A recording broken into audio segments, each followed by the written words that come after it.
Welcome back, everyone. Ready for another deep dive? Always. Awesome.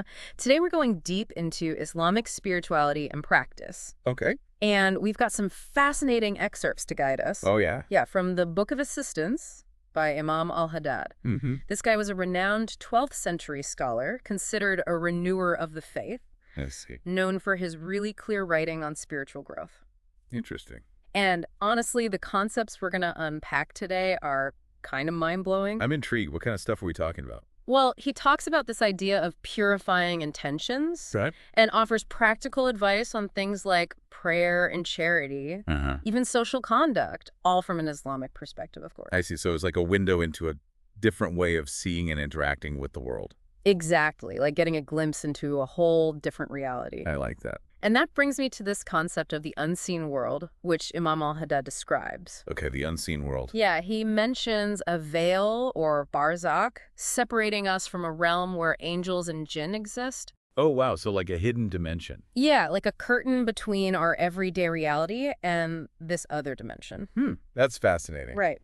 So imagine two rooms separated by a curtain. Okay. We're in one. The unseen world with its angels and jinn is in the other. Right.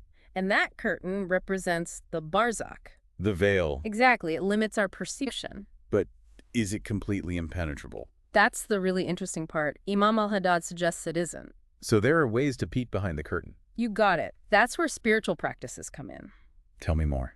He highlights things like dhikr, Which is? the remembrance of God, Oh, right. and ilsan, which is the pursuit of human perfection. So by engaging in these practices. He suggests they can help lift the veil, allowing us to perceive the unseen world more clearly. Whoa, hold on. You're saying by focusing on remembering God and striving for personal excellence. We might actually start to perceive angels or jinn. That's a big claim. It is. And this idea of seeing the unseen, Right. it's actually supported by the Quran itself. Really? Yeah, verse 50.22 talks about the veil being completely lifted on the day of judgment. Wow, powerful. Right. It says, "We have stripped from thee the veil that covered thee, and thy inner vision this day is iron." I see. Pretty intense imagery, right? It really makes you think about what we might be missing out on right now. Absolutely. So this unseen world, which we might be able to access through spiritual practice, Yeah. it's something we'll all eventually encounter. It's one way to interpret it. And to explain this, Imam al-Haddad uses a powerful analogy. Oh. He compares the human heart to a perceptive faculty Okay. that can either be guided by Allah towards the unseen Right. or veiled by our worldly desires and heedlessness. So like we all have this potential for deeper perception. But it needs to be cultivated and trained. Like working out a muscle, but for our spiritual vision. Exactly. And he emphasizes that even our simplest actions Yeah. can have profound spiritual significance Okay. when done with the right intention. Intention's interesting. Yeah, it's like our intentions are the lens through which we perceive and interact with the world. I like that analogy. But Yeah. can you give me an example? Sure. He uses the simple act of reading the Quran. Okay, familiar with that one. You could read it for the beauty of the language, for knowledge, to feel closer to God. Or to teach others. Exactly. Each of those intentions adds another dimension to the experience. And earns its own unique reward. Precisely. It's not just about going through the motions. Got it. It's about bringing conscious awareness and purpose to everything we do. Bringing purpose to everything we do. And this applies to all areas of life, not just religious stuff.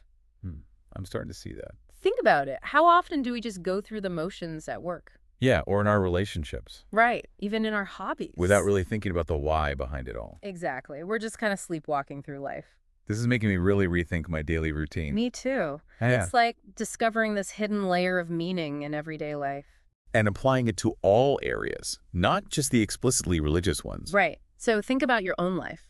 Okay. Could you approach your work with the intention to serve others? I've never thought about it that way. Or your hobbies? Could they become a way to connect with your creativity or appreciate the beauty of the world?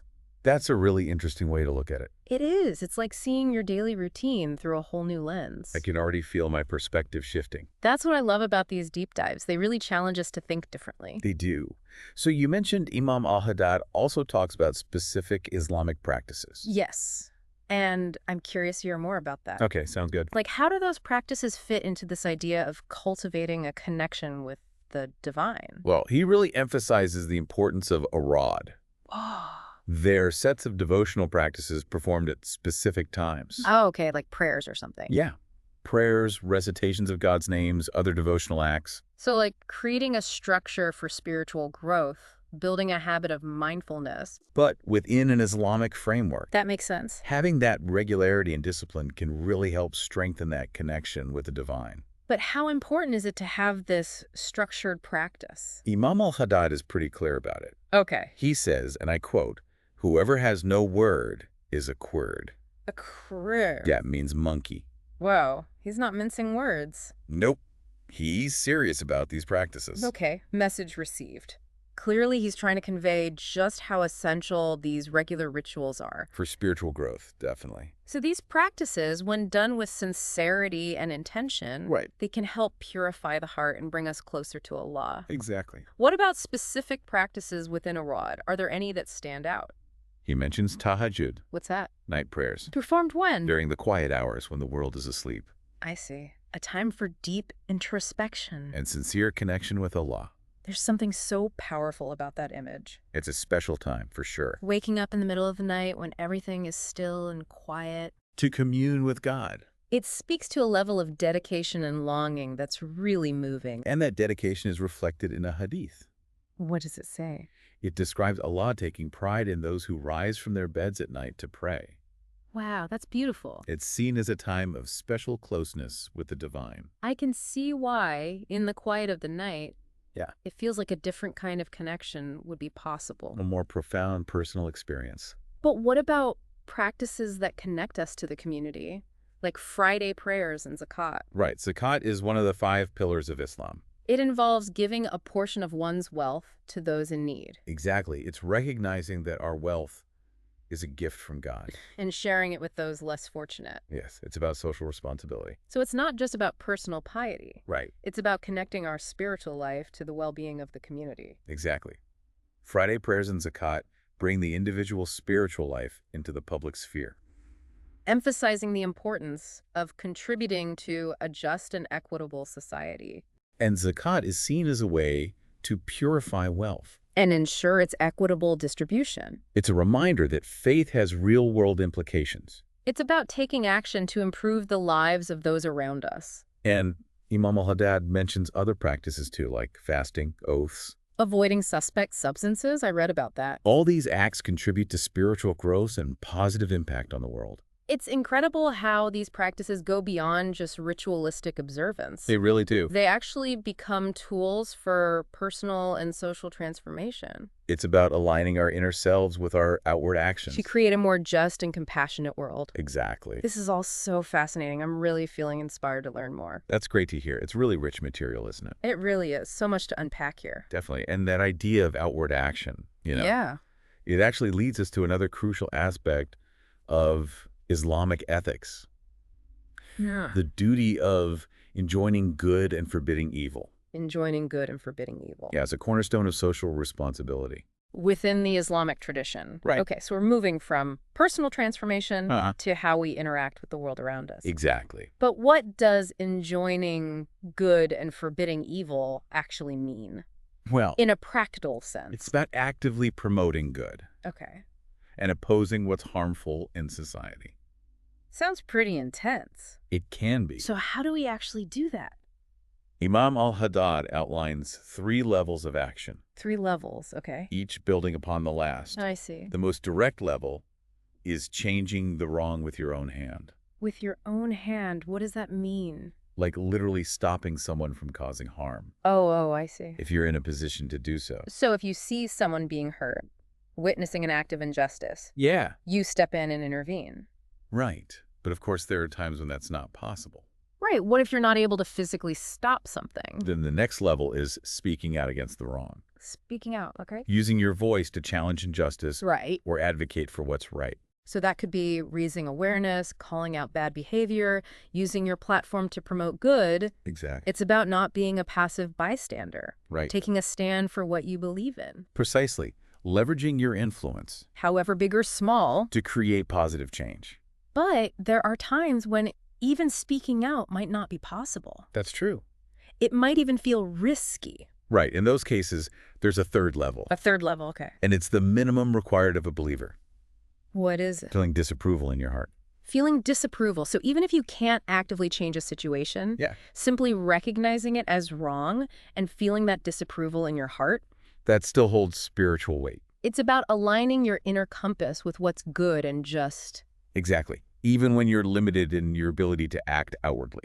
But I imagine there's a right way and a wrong way to go about this. Oh, absolutely. You can't just go around judging everyone. Right. Imam al-Haddad emphasizes approaching this duty with sincerity, Okay. gentleness, and Right. wisdom. Sincerity, gentleness, and wisdom.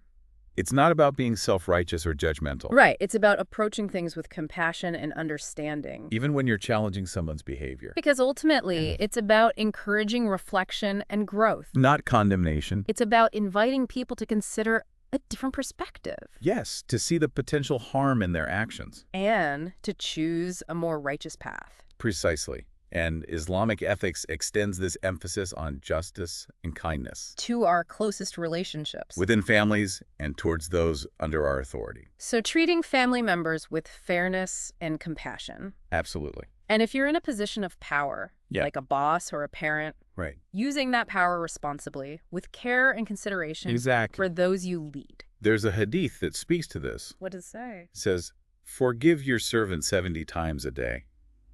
70 times a day. That's a lot of forgiveness. It is. It highlights the importance of mercy and understanding. Especially in those relationships where there's an imbalance of power. Right. Like parent, child, teacher, and student. And this seems to connect to those other social duties mentioned in the source material. Like, Loyalty to parents, visiting the sick, thinking well of fellow Muslims, yes, it's about cultivating a community of care and support weaving a fabric of compassion, that extends to all members of society. recognizing the inherent dignity and worth of every individual. Beautiful. And that compassion even extends to those who have made mistakes. Which brings us to the topic of repentance. Yes, a central theme in Imam al-Haddad's work. He says, and I quote, "The one who repents of a sin is as he who has not sinned." Powerful words. It suggests that no matter what we've done, there's always a chance to turn things around. A chance to wipe the slate clean, It's a message of hope and redemption. emphasizing Allah's infinite mercy and forgiveness. But true repentance isn't just a casual, oops, my bad. No, not at all. Imam al-Haddad is very clear about the conditions required for sincere repentance. What are those conditions? Well, he outlines 3 essential elements. Okay, 3 elements. First, you must renounce the sin, Yeah. acknowledging that it was wrong and harmful. Right, taking ownership. Second, you must feel genuine remorse, Remorse, okay. a deep sorrow for having committed the act. So it's not just an intellectual acknowledgement. Right, it has to come from the heart. And the third element, You must resolve never to repeat it. showing a real commitment to change. It's about demonstrating a sincere commitment to change your behavior. So it's not just words. Exactly. It's about a genuine transformation of the heart Taking responsibility for your actions. and making a conscious decision to choose a different path It's a process. of introspection, self-accountability. And a turning back towards righteousness. And this seems to tie into that balance Imam al-Haddad discusses, A balance. the interplay of hope and fear in Islamic spirituality. Oh, that's an important one. Can you elaborate on that a bit? Well, he emphasizes that while there's immense hope for Allah's mercy, Hope for forgiveness and redemption. right, but there's also a healthy fear of his consequences. So it's not about living in constant terror, but having a respectful awareness of the potential consequences of our actions, Understanding that our choices have weight and impact. both in this life and the next. It's about recognizing that our freedom to choose comes with responsibility. Responsibility to choose wisely. Exactly. And Imam al-Haddad warns against falling into the trap of fatalism, Fatalism meaning the belief that our actions are preordained. that we have no free will. Right. It can be tempting to think that way sometimes. I think that's a struggle a lot of people face, It is, regardless of their religious beliefs. trying to make sense of the things that happen in our lives. That tension between fate and free will. But Imam al-Haddad cautions against using the concept of fate as an excuse An excuse for what? for bad behavior. Right. He reminds us that Islam emphasizes free will and personal responsibility. So we can't just passively accept whatever happens. No. We have to strive to make good choices. knowing that you have the power to shape your own destiny, It's a call to action. even in the face of challenging circumstances. It's about finding that sweet spot between surrender and striving. Which brings us to the concept of tawakkul, Halakha. Okay. reliance on God, Reliance on God, meaning, recognizing that ultimately Allah controls all affairs, yeah, and accepting his decrees with contentment, even when facing hardship. even when things are tough. That sounds like a difficult concept to grasp. It can be. How do you reconcile letting go of control Yeah. with the need to actively participate in life and make choices? It seems almost paradoxical. It is a delicate balance. A lot of people probably struggle with that. They do. Tawakkul isn't about becoming passive or giving up. Okay, so it's not about just letting go of everything. It's about trusting that even in difficult times, there's divine wisdom at work. A wisdom that we might not fully comprehend. Exactly. It's about shifting your perspective. Acknowledging that there's a bigger picture. A bigger picture that we're only seeing a small part of. And it's important to remember Yeah. that true contentment doesn't preclude supplication, Ending. the act of prayer. Right. It's seen as an expression of sincere faith. And recognition of our need for God. It's not about saying, okay, God, whatever you say goes, I'm cool with it. Not at all. It's more about recognizing our limitations, And asking for guidance and support, while also trusting that there's a greater purpose unfolding. even if we don't always see it. It's that dance between surrender and action. Yes. Recognizing our need for God. And striving to live in accordance with his will. You know, this whole idea of surrendering to a higher power while actively participating in life, It's a universal theme. it resonates across cultures and faiths. It speaks to the human experience. Of seeking meaning and purpose, Navigating the challenges of life. while holding on to a sense of something greater than ourselves. Exactly. And Imam al-Haddad, writing centuries ago, was able to articulate these timeless spiritual truths. That still holds so much relevance today. They really do. His insights offer a powerful framework. For understanding our place in the world. Our relationship with the divine. And our responsibilities to one another. Wow. This deep dive has been incredible. I know, right? So much to think about. Seriously. From the unseen world of angels and jinn. To the power of intentions. And this whole profound concept of tawakkul. It's really a lot to take in. It is, but Imam al-Haddad's insights, Yeah. they really paint such a vivid picture of Islamic spirituality. They do. It's not just about rituals and beliefs. It's a way of life. That integrates the inner and outer, the personal and the social.